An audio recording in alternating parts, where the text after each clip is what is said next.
नमस्कार दोस्तों, चंपारण की पावन धरती से पारा चंपारण वाला यूट्यूब चैनल में आप सभी का स्वागत करता हूं, अभिनंदन करता हूं। रोज की भांति आज फिर से आपके पास SSC CG, Bihar SSC, CHSL यानी उससे रिलेटेड जितने भी सवाल आपके पास रीजनिंग के होते हैं, डेली आपको प्रैक्टिस कराई जाती है। तो उसी प्रैक्टिस को आगे आपके सामने लेके आया हूँ सेट नंबर 8 के साथ। तो चलिए शुरुआत करते हैं आज के सेट पहले क्वेश्चन के साथ। जैसे-जैसे आपके क्वेश्चन मिलते जाते हैं, आप प्रैक्टिस करते जाएँ। आप अगर वीडियो नहीं देख पा रहे हैं तो आप 2 दिन 4 दिन बाद ही देखिए क्योंकि आने वाले एग्जाम जो आपके पास है वो एसएससी जीडी है, बिहार एसएससी है और 2024 में लगातार आपके एग्जाम होंगे जहाँ सीएचएसएल होगा, एमटीएस होगा, सीजीएल होगा। तो चलिए शुरुआत करते हैं क्वेश्चन की। पहला जो सवाल है, ये सवाल आपका है, ये जो आपका सवाल है, ये आपके क्लासिफिकेशन का सवाल है। अब आपको क्लासिफिकेशन का सवाल बताना है कि इसमें से कौन-सा ऐसा है जो आपका बाकी 3 से अलग है। क्लासिफिकेशन का मतलब होता है कि 4 ऑप्शन आपके दिए गए हैं, इसमें से 3 ऐसा ऑप्शन होगा जिसमें एक समान नियम चल रहा होगा और एक ऐसा होगा जो उस नियम को क्या कर रहा होगा, अलग कर रहा होगा। ये जो अंक है, ये अंक आपको क्या दिख रहा है? ये बहुत ही बड़ा अंक दिख रहा है। इसका मतलब 106 से आपको इतने का कंपैरिजन करना है जी। फिर आपको बाकी जो दिख रहा है 102 से 106, 1208 का कंपैरिजन करना है।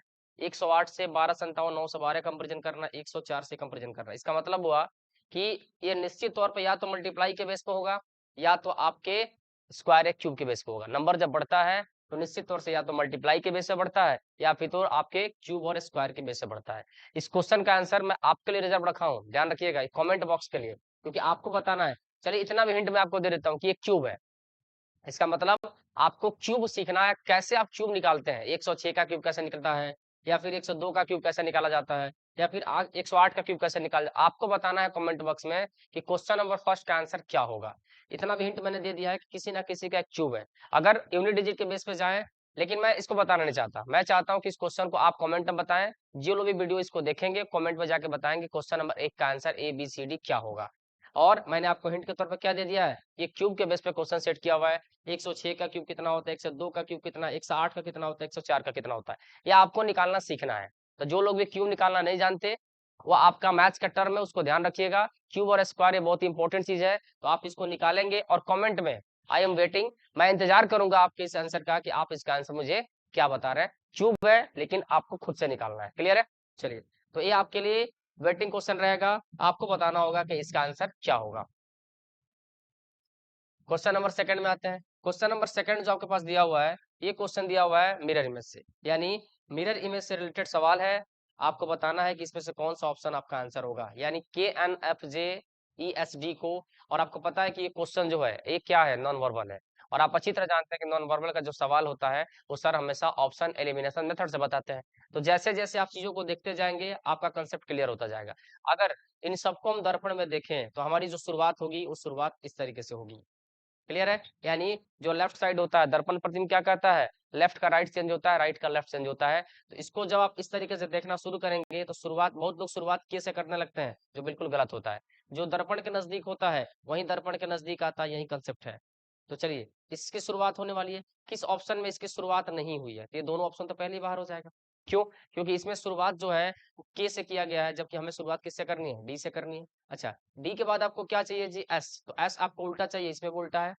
इसमें एस क्या है जी, इसमें एस बिल्कुल सीधा कर दिया है, देखिए जैसे आप एस लिखते हैं, लेकिन एस सीधा तो नहीं होगा ना, एस उल्टा होगा।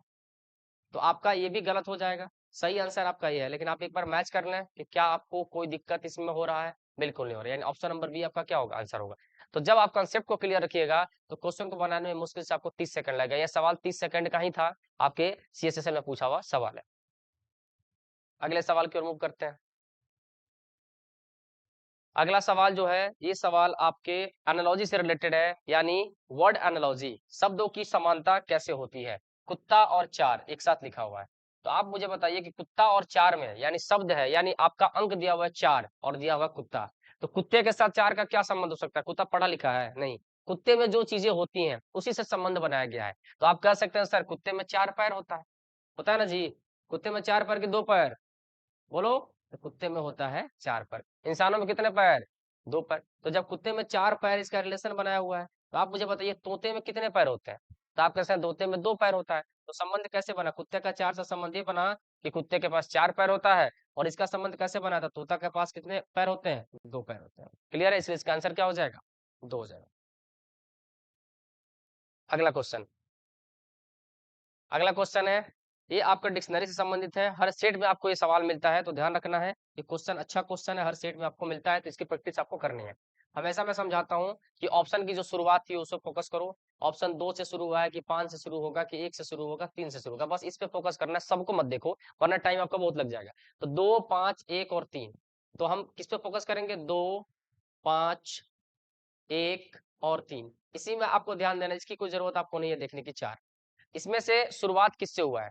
तो क्या क्या कॉमन है? टी ए कॉमन है, टी ए कॉमन है, टी ए कॉमन है, टी ए कॉमन है। इसके बाद तीसरा स्थान पर के है, यहाँ सी है, यहाँ सी है, यहाँ एल है। इसका मतलब पहले सी वाला वर्ड आएगा, फिर के और एन वाला एल वाला वर्ड आएगा। तो सी वाला वर्ड किसमें किसमें? 2 और 3 में। इसका मतलब ऑप्शन की शुरुआत या तो 2 से होगी या तो 3 से होगी, ये दोनों तो पहले कट के बाहर हो गया। अब 2 और 3 में पहले कौन आएगा? तो सी कट गया, सी कट गया, बचा क्या? के, और यहाँ क्या बच गया? टी। तो पहले के आएगा कि टी आएगा? तो आप कहेंगे पहले के आएगा। इसका मतलब 3 नंबर से आपके ऑप्शन की शुरुआत होगी। ऑप्शन की शुरुआत 3 किससे हुई है? डी नंबर ऑप्शन में। आपको आसानी से 50 सेकंड में आपका क्वेश्चन सॉल्व। अगला सवाल, अगला जो सवाल है, ये सवाल भी आपका किससे रिलेटेड है? तो शब्दों की समानता से रिलेटेड है। संपादक और अखबार, रिलेशन देखिए, रिलेशन आपको दिखेगा भी, लेकिन सीधा और उल्टा रिलेशन भी ध्यान से देखना है। संपादक और अखबार का मतलब होता है अखबार का जो वर्क होता है वो कौन करते हैं? संपादक करते हैं। तो आपको जिस तरह रिलेशन बना है उसी तरह बनाना है, ध्यान रखिएगा। अखबार निकलता है संपादक के द्वारा, फसल निकलता है किसान के द्वारा, कवि के द्वारा कविता नहीं, कवि के द्वारा कविता निकलता है, रसोइया के द्वारा भोजन बनाया जाता है, वास्तुकार के द्वारा नाश्ता आपका नक्शा बनाया जाता है। तो यहाँ समझने वाली बात है कि जैसा रिलेशन बना वैसा निकलना है। संपादक के द्वारा अखबार का प्रकाशित किया जाता है, तो किसान के द्वारा फसल उगाया जाता है। बाकी सब में रिलेशन क्या दिया है? उल्टा दिया है। इसमें रिलेशन क्या दिया है? सीधा दिया है। इसलिए आपका आंसर हो जाएगा किसान और फसल। अगले क्लास को मूव करते हैं। अगला आपका है, ये क्वेश्चन आपका कोडिंग और डिकोडिंग से रिलेटेड है। कैसे करेंगे आइए देखते हैं। मैनेज, मैनेज का कोड आपका दिया है HJDQDP।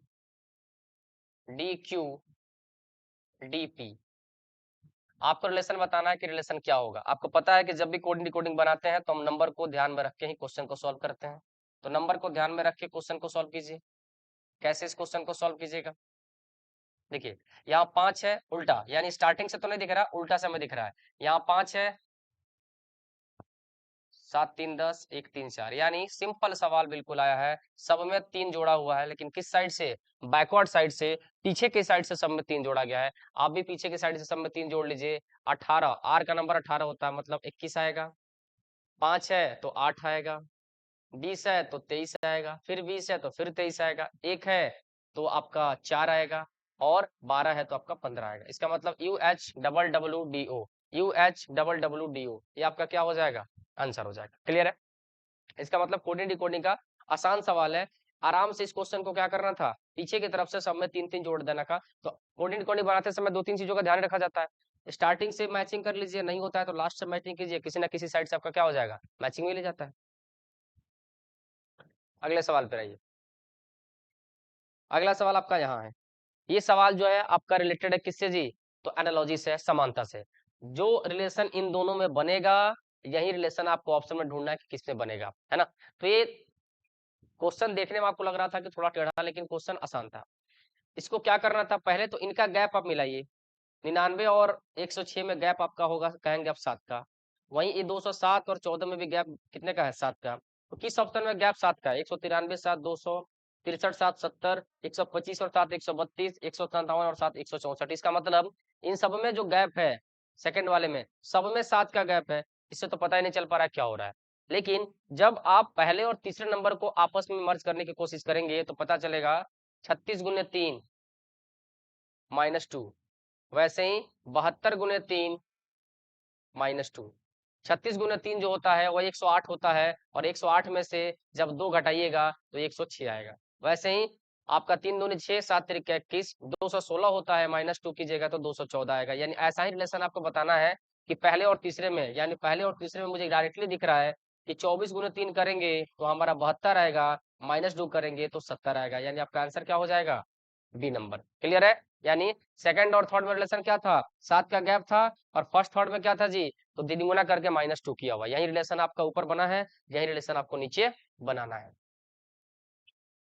अगला सवाल सीरीज का है, फिर से नॉन वर्बल का सवाल है, ऑप्शन एलिमिनेशन से फिर से क्वेश्चन को सॉल्व कर सकते हैं। चलिए ध्यान देते हैं, पहले से दूसरे में जाते समय क्या क्या हुआ है। तो भैया पहले से दूसरे में जाते समय जो पहले था वो लास्ट में चला गया, उसके बाद सब आपस में क्या हुआ, पीछे की तरफ खिसक गया है। यानी जो पहले था वो लास्ट में आ गया और बाकी जैसा था पीछे की तरफ खिसक गया। लेकिन खिसकते समय एक चीज ध्यान आया है, ध्यान रखिएगा, खिसकते समय क्या हुआ है, सभी का सभी लेटर अपने आप को उल्टा कर दिया है, ध्यान रखना। सभी का सभी, एरो था ऊपर की तरफ नीचे की तरफ हो गया, नीचे था ऊपर हो गया, नीचे था ऊपर हो गया। अच्छा, इससे आगे आए हैं, ये वाला सबसे आगे फिर से आ गया और सब कोई फिर घसक गया पीछे की ओर। लेकिन जो जैसा था उसने अपना मुखौटा क्या कर दिया है, बदल दिया है। अब ये वाला यहाँ आएगा और आएगा तो अपना शेप ऊपर की तरफ लाएगा, ध्यान रखिएगा, यानी उल्टा आ रहा है। तो जिस भी ऑप्शन में नहीं है उसको काट, सब ऑप्शन में ऐसे ही है, और बाकी जो भी शेप है वो पीछे की तरफ मूव करेगा। तो ये नीचे था तो ये ऊपर चला आएगा, ये ऊपर था तो एरो नीचे की तरफ आ जाएगा, और ये आपका ऊपर था तो ये भी क्या आएगा, नीचे की तरफ। किस आकृति में ये दिखाई दे रही है जी, तो पहली आकृति में दिखाई दे रही है। जैसा सवाल ऊपर पैटर्न बना हुआ है उसी पैटर्न को फॉलो करना है। फिर आप इसको चेक करना चाहते हो चेक कर सकते हैं, एरो जो आया है नीचे तक ऊपर की तरफ हो गया, बाकी सब इधर शिफ्ट हो जाएगा और उल्टा हो जाएगा। यानी पहले वाला लास्ट में शिफ्ट कर रहा है, बाकी को धक्का मार रहा है, और आपका क्या हो जा रहा है, उल्टा हो जा रहा है। बस यही कंसेप्ट है।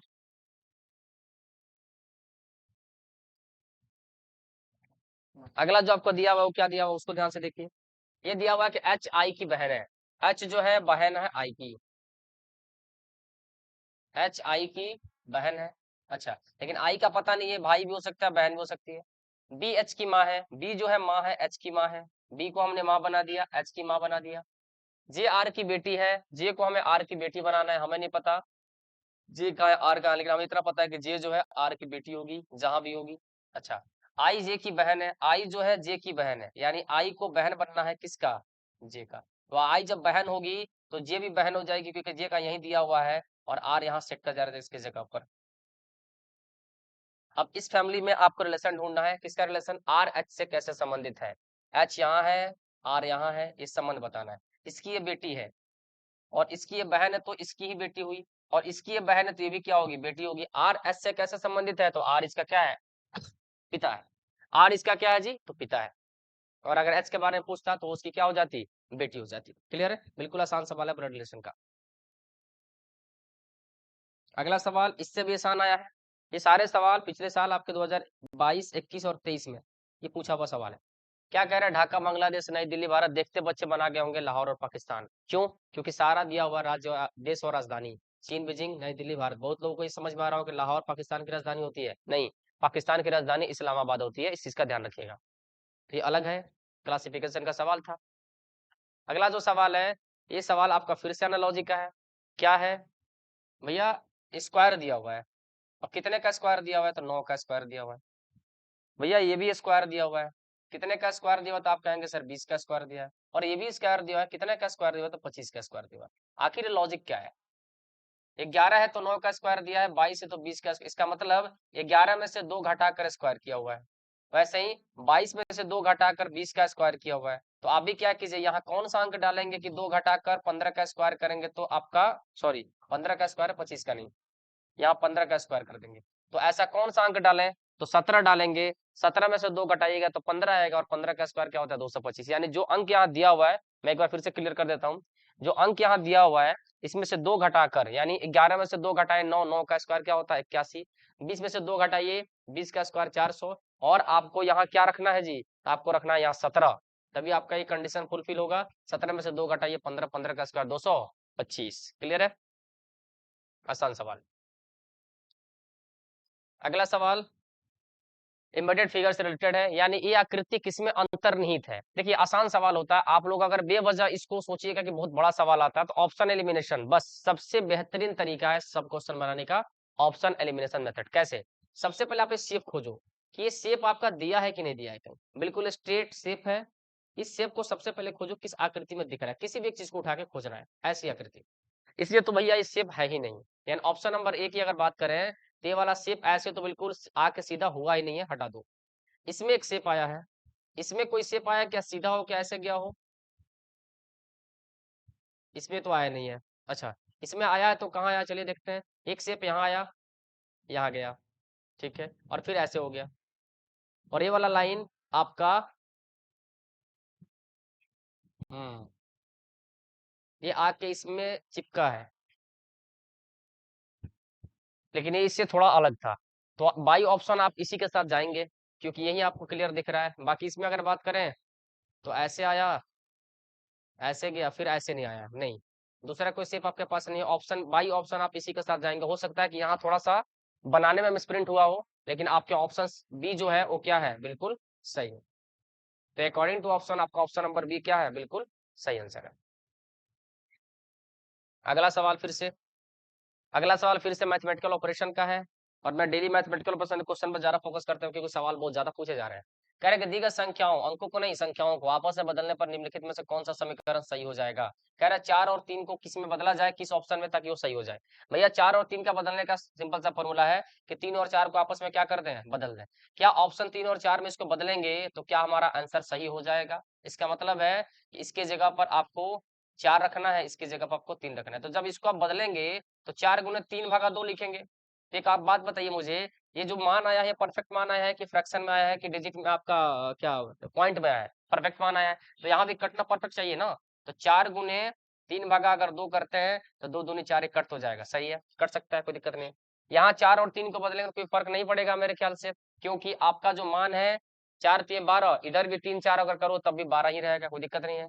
यहाँ 4 और 3 को बदलेंगे तब भी कोई खास फर्क नहीं पड़ने वाला। यहाँ भी 4 और 3 को बदलेंगे तो कोई खास फर्क नहीं पड़ने वाला। इसका मतलब क्या है, ये जो क्वेश्चन है आपको चेक करना पड़ेगा ऑप्शन वाइज।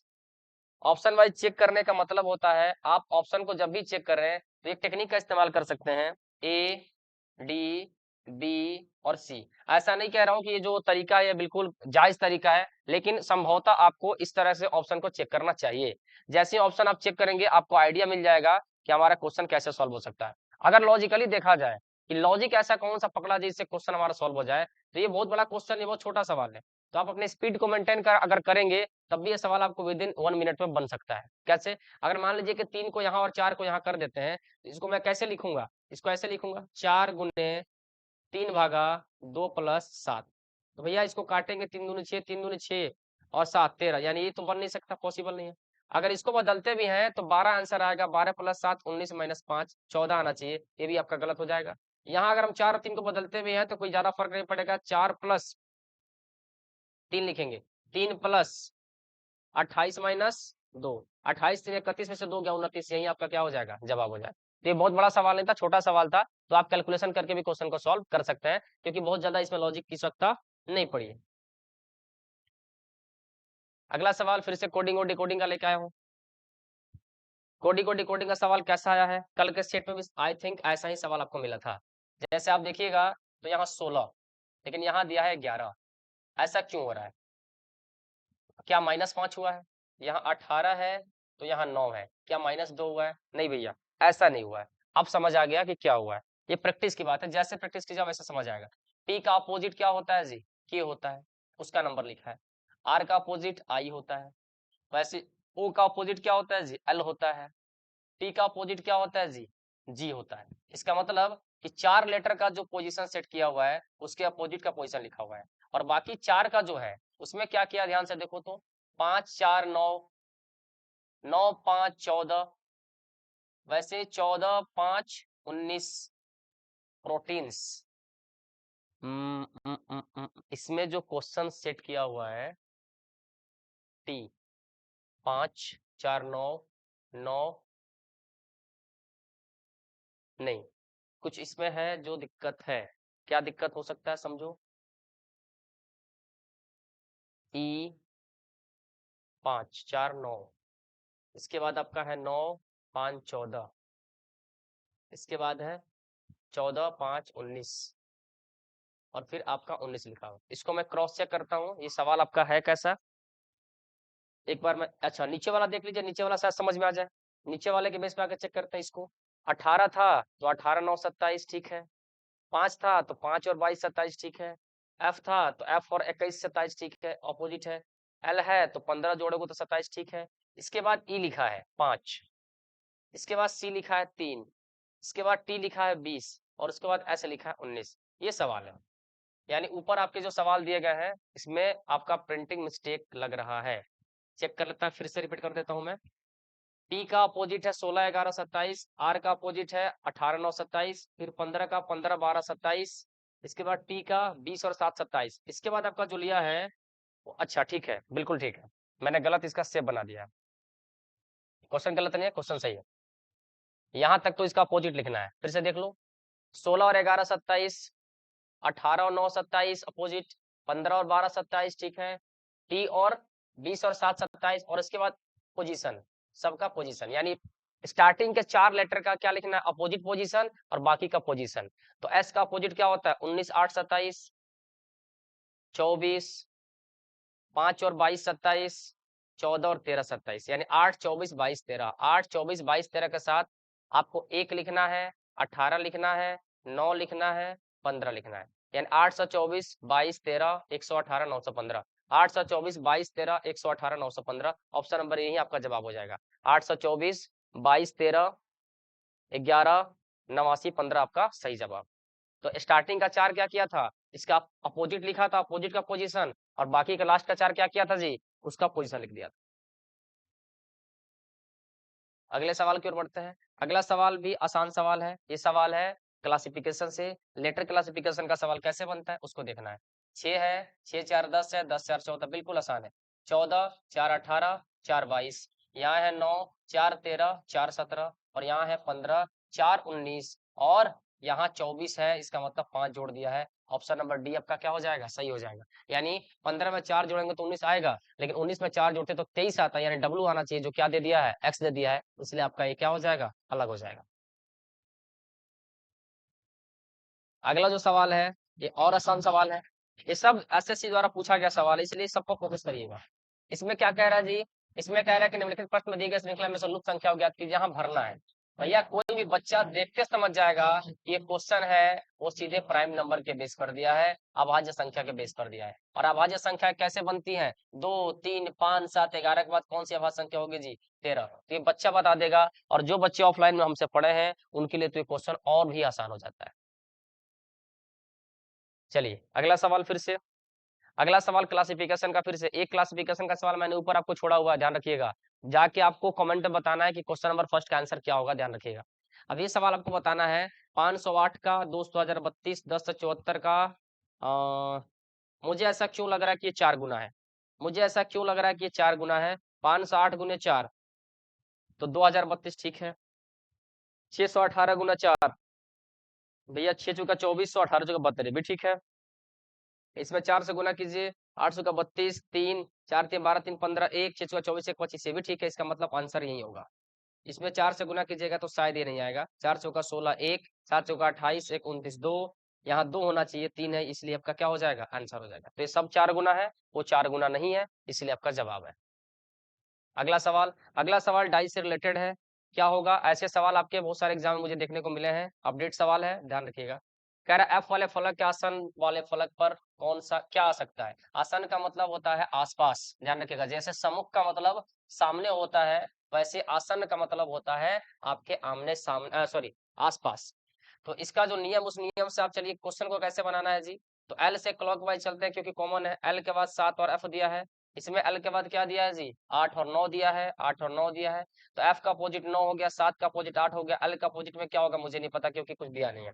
अच्छा, इसमें क्या पूछ रहा है कि एफ वाले फलक के आसन, यानी एफ वाले फलक के आसपास कौन होगा। तो भैया एफ वाले आसपास कभी भी 9 हो नहीं सकता, क्योंकि एफ 9 का क्या है, अपोजिट है। तो जिस भी ऑप्शन में 9 होगा उसको तो हम ले ही नहीं सकते पहले। तो बचा क्या, 8 और एल। इसका मतलब कि एफ के आसपास 8 और एल में से कोई हो सकता है, 9 तो कभी किसी कीमत पर होगा ही नहीं। क्लियर है, क्योंकि जो अपोजिट होता है वो आसपास नहीं होता, ध्यान रखना। अगर ऊपर का अपोजिट नीचे है तो उसके आसपास का कोई भी उसके पास नहीं जा सकता, यही इसका कंसेप्ट होता है। इस क्वेश्चन को मैं एक बार और रिपीट कर देता हूँ, शायद आपकी समझ ना आया हो, क्योंकि मुझे ऐसा लग रहा है कि शायद आप लोग गलती कर देंगे, इसलिए मैं इसको रिपीट कर देता हूँ। जब भी दोनों के दोनों डाइस में कोई कॉमन होता है तो क्या करते हैं, एल के बाद 7 और एफ लिखते हैं।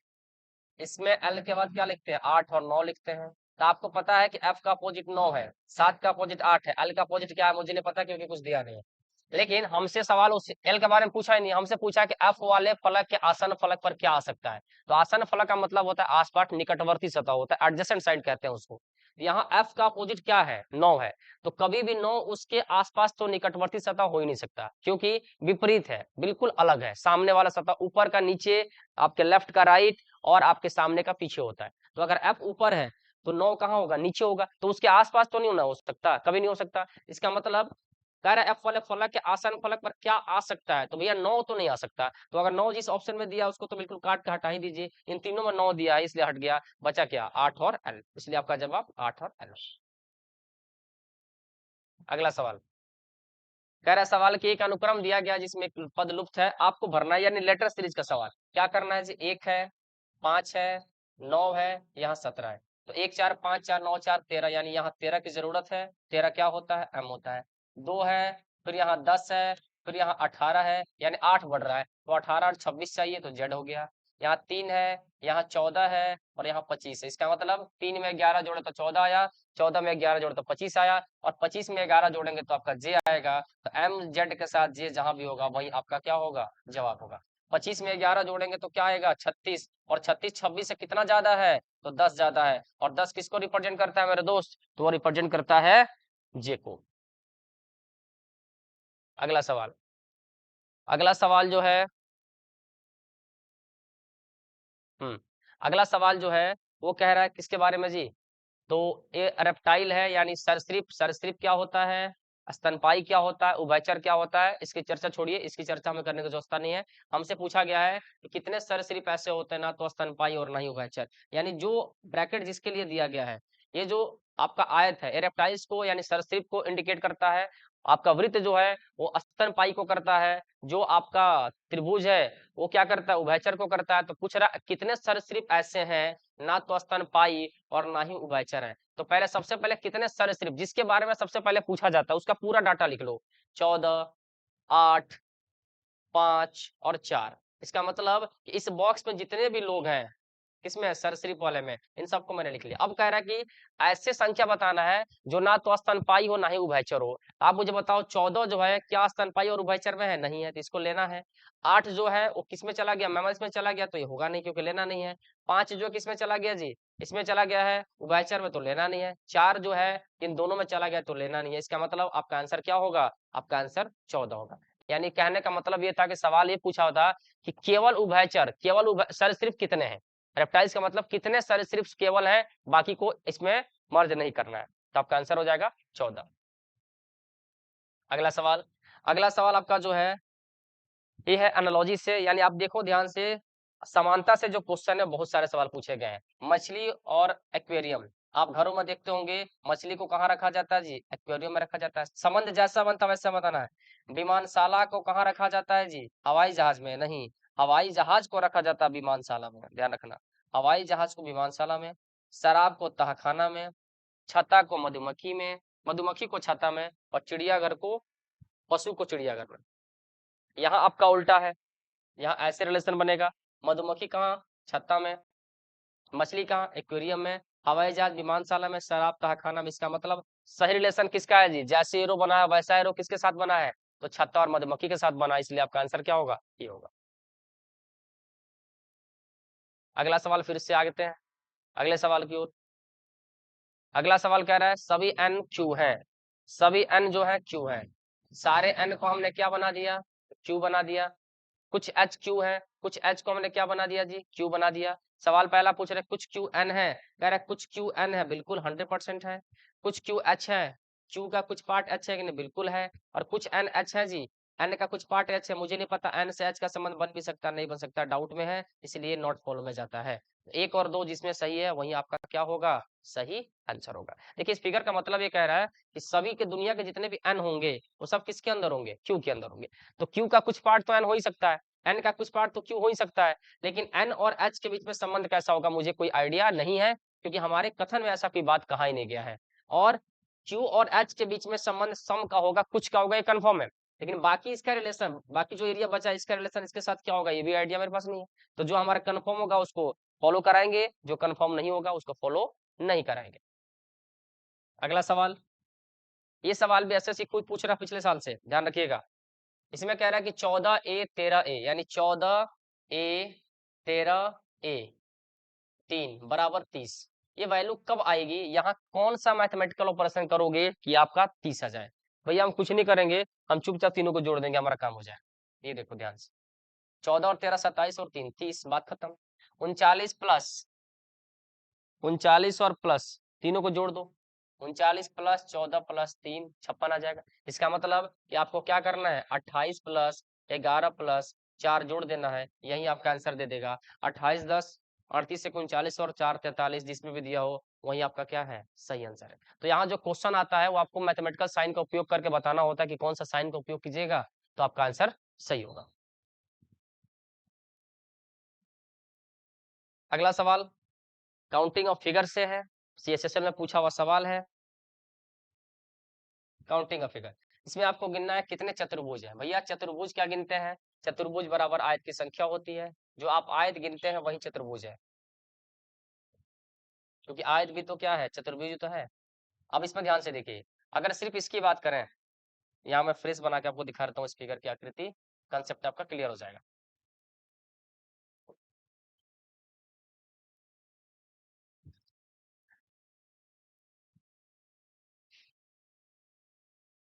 इसमें अगर मैं पूछूं कि इसमें कितने आयत हैं, ऊपर वाला भी हटा देता हूँ मैं। अगर इसमें मैं पूछता हूँ कितने आयत हैं तो आप जवाब क्या देंगे मुझे, आप कहेंगे सर 1 2 3, दोनों को मिलाकर 4, इन दोनों को मिलाकर 5 और एक सबसे बड़ा वाला 6। ऐसे में हम आयत निकालते कैसे हैं, तो हम निकालते हैं 1 2 3 और तीनों को जोड़ देते हैं, 6 हो जाता है। यही हमारा क्या हो जाता है, जवाब हो जाता है। लेकिन आपका जो सवाल है, ये सवाल यही खत्म नहीं हुआ, इस सवाल आगे भी है। इसमें तो पता चल गया कि टोटल कितने हो गए 6, और एक यहाँ अगर खींच देंगे तो 2 और बन जाएगा, यानी इसमें कितना हो गया 8। और जब ऊपर आएगा यहाँ, तो ये अपने साथ कितना लाएगा, तो आप कहेंगे 1 2 और 1 3, तो 8 और 3 11। और जब दोनों को जोड़ा जाएगा तो कंप्लीट आयत एक बनेगा कि नहीं बनेगा, तो ये क्या हो जाएगा 12। यही आपका क्या हो जाएगा, जवाब। यानी टोटल आपका, ये तो मैंने अलग बना के दिखाया है, अगर आपको फिगर में भी देखना है तो फिगर में भी मैं दिखा देता हूँ, फिगर में ही देख लीजिए, इसी फिगर में आपका आंसर आ जाएगा। जैसे मैं अगर बात करूं इसकी, जो लाइन मैंने किस साइज को देखना, तो इसमें 1 2 3, इन दोनों को मिलाकर एक बनता है 4, इन दोनों को मिलाकर एक बनता है 5 और सबसे बड़ा वाला हो जाता है 6। इसके अलावा जब बीच में लाइन दोगे तो 6 1 7 और 1 8, ये लाइन आएगा तो अपने साथ कितना लाएगा जी, तो 1 2 और एक बड़ा वाला 3 8 3 11, और सबको मिलाकर एक गिन लो तो आपका क्या हो जाएगा 12। क्लियर है, तो आपका आंसर क्या हो जाएगा 12। अगला सवाल, फिर से आपका ये जो सवाल है ये आपका क्या है, एम्बेडेड फिगर है, अंतर्निहित आकृति। इस कौन सी फिगर में आकृति अंतर्निहित, तो सबसे पहले ये वाला स्ट्रेट लाइन खोजो कि किस वाले फिगर में ये लाइन आपका स्ट्रेट दिख रहा है। अगर स्ट्रेट होगा तभी आप सही कर पाएंगे, किसी भी फिगर में ये लाइन स्ट्रेट नहीं है। इसमें एक है लेकिन इसके साथ ऐसा तो नहीं है, इसका मतलब इसमें तो है ही नहीं, इसमें है ही नहीं, इसमें हुआ नहीं, बचा क्या, ये वाला शेप क्या होगा, ये वाला होगा। देख लो, मिला लो, आपका क्या हो जाएगा, सही आंसर हो जाएगा।